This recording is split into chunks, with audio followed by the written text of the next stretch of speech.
முக்கிய செய்தி சென்னை, திருவள்ளூர், காஞ்சிபுரம் ஆகிய 3 மாவட்டங்களில் இன்று கனமழைக்கு வாய்ப்பு இருப்பதாக வானிலை ஆய்வு மையம் தெரிவித்திருக்கிறது.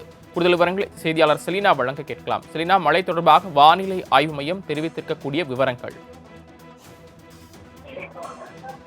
தென்னிந்திய பகுதிகளில் வளிமண்டல கீழடுக்கு சுழற்சி என்பது நிலவுகிறது. அதே போல மேற்கு காற்று வேக மாறுபாடு சந்திக்கிறது என்பது நிலவக்கூடிய நிலையில் இன்று தமிழகத்தில் ஓரிரு இடங்களிலும் புதுவை, காரைக்கால் ஆகிய பகுதிகளிலும் இடி மின்னலுடன் கூடிய பலத்த காற்றுடன் கூடிய மணிக்கு 30 - 40 கிலோமீட்டர் இன்று சென்னை, திருவள்ளூர், காஞ்சிபுரம் ஆகிய 3 மாவட்டங்களை பொறுத்தவரையிலும் கனமழைக்கான வாய்ப்பு இருக்கக்கூடும் என்று சென்னை வானிலை ஆய்வு மையம் தெரிவிக்கிறது. அதற்கு பிறகு 17 - 22ஆம் தேதி வரையிலும் லேசானது முதல் மிதமான மழை என்று தெரிவிக்கப்பட்டது.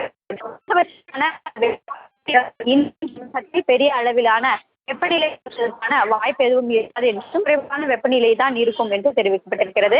17 - 20ஆம் தேதி வரையிலும் 2 - 3 டிகிரி செல்சியஸ் வரையிலும் வெப்பநிலை உயர்வதற்கான வாய்ப்பு இருக்கக்கூடும் என்றும் போல வெப்பநிலையான மாற்றத்தினால் வெளியே செல்லக்கூடிய பொதுமக்கள் பாதுகாப்பாக இருக்க வேண்டும்.